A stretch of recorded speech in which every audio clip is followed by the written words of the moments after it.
Hi hello friends, இன்றைக்கி இந்த வீடியோவில் நம்ம என்ன பார்க்க போகிறோம்னு சொல்லிட்டு பார்த்தீங்கன்னா, மகாநதி சீரியலில் என்ன நடந்துச்சுன்னு தான் இந்த வீடியோவில் பார்க்க போகிறோம். வீடியோக்குள்ளே போகிறதுக்கு முன்னாடி மறக்காமல் நீங்கள் சிபி ட்ரெண்டிங்கை சப்ஸ்கிரைப் பண்ணி ஃபாலோ பண்ணிவிடுங்க. வாங்க வீடியோக்குள்ளே போகலாம். மகாநதி சீரியலில் கங்காவுக்கு வந்து வளகாப்பு நடந்து முடிஞ்சிருச்சு. அதை தொடர்ந்து மறுபடியும் காவேரிக்கு வளகாப்பு பண்ணுறாங்க. அப்போ வந்து ஃபேமிலியில் எல்லாருமே இருக்கிறாங்க. எல்லாருமே ரொம்ப ஹாப்பியாக இருக்கிறாங்க. அதை தொடர்ந்து காவேரியும் விஜயும் அவங்க வீட்டுக்கு போகிறாங்க. ஏன்னா தாத்தா வந்து இதுக்கு மேலே நீங்கள் நம்ம வீட்டுக்கு வாங்க அப்படின்னு சொல்லிட்டு கூப்பிட்றாங்க. விஜய் வந்து எல்லாருக்கிட்டையும் சொல்லிட்டு கூட்டிகிட்டு போகிறாரு. அது மட்டும் இல்லாமல் அங்கே வந்து போனோடனே தாத்தா என்ன சொல்கிறாருன்னா, நீங்கள் இதுக்கு மேலே கம்பெனியை நீயும் காவேரியும் டேக் ஓவர் பண்ணிக்காங்க அப்படின்னு சொல்லிட்டு சொல்கிறாங்க. அதுக்கு வந்து விஜய் கொஞ்சம் யோசிச்சுட்டு இருக்கிறாரு.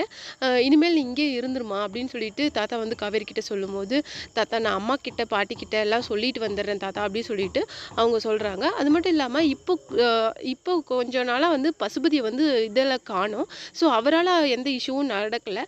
ஆனால் கங்காவும் யமுனாவும் ஏதோ ஒரு இஷ்யூஸ் கிரியேட் பண்ணுவாங்க. அவங்க கூட பசுபதியும் ஜாயின் பண்ணிக்குவாங்கங்கிற மாதிரி அடுத்த சீரியல் எடுத்துகிட்டு போகிறாங்க. இது மட்டும் கிடையாது. காவேரிக்கு வந்து இப்போ இந்த வளகாப்பு முடிஞ்சு இந்த ப்ரெக்னன்சி பீரியட் நெருங்க வந்து யமுனா, கங்கா மற்றும் பசுபதி வந்து இவங்க எல்லாரும் சேர்ந்து அவங்களுக்கு நெருக்கடி கொடுப்பாங்க அப்படின்னு சொல்லிட்டு சீரியல் வரும் அப்படின்னு சொல்லிட்டு இருக்குது. நீங்கள் என்ன நினைக்கிறீங்க அப்படின்னு சொல்லிட்டு உங்களுடைய கமெண்ட்ஸை நம்ம கமெண்ட் பாக்ஸில் கொடுங்க. மகாநதி சீரியல் வீடியோஸ் உங்களுக்கு தொடர்ந்து வேணும்னா மறக்காமல் சிபி ட்ரெண்டிங்கை சப்ஸ்கிரைப் பண்ணி ஃபாலோ பண்ணுங்கள்.